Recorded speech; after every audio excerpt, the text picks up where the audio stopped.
होय सोन्या, हा बोल ना. मला कळालंय तो लय वाईट दिवस चालू झालेत. हा ना राव, अरे इथं मरमर मेहनत करून सकाळी उठून ऑफिसला जातो. अरे माझ्या आधी पिऊन घरी निघून जातो, तरी पण मी ऑफिसला थांबतो माहिती का.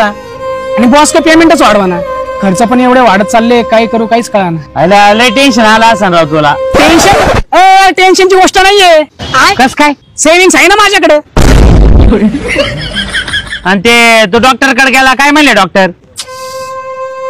त्या डॉक्टरांनी बीपी आणि शुगर सांगितले रे. काय एवढ्या कमी वयात बीपी शुगर? अरे दारू पिल्यामुळे झालं म्हणे, आणि किडनी पण फेल सांगितली. अरे मग तुला टेन्शन आलं असं तुला. टेन्शन टेन्शनची गोष्ट नाहीये. अरे बीपी आणि शुगर गोळ्यांवर कव्हर होईल, आणि अजून एक किडनी आहे माझ्याकडे.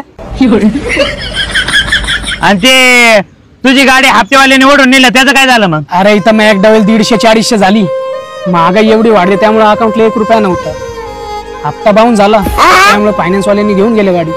अरे पण तुझी सेव्हिंग होती ना, मग हप्ता कस काय पाहून झाला? अरे ती सेव्हिंग्स मी म्युच्युअल फंड्स मध्ये टाकलेली आहे 25 वर्षासाठी. मध्ये काढू नाही शकत. अरे मध्ये काढले ना कमी पैसे भेटतात. आईला मग लय टेन्शन आलं असं राव. टेन्शन? अरे टेन्शनचं काही गोष्ट नाही बाबा. अरे ऑफिसला जाण्यासाठी सायकल आहे ना माझ्याकडे. टेंशन काय को लेने का,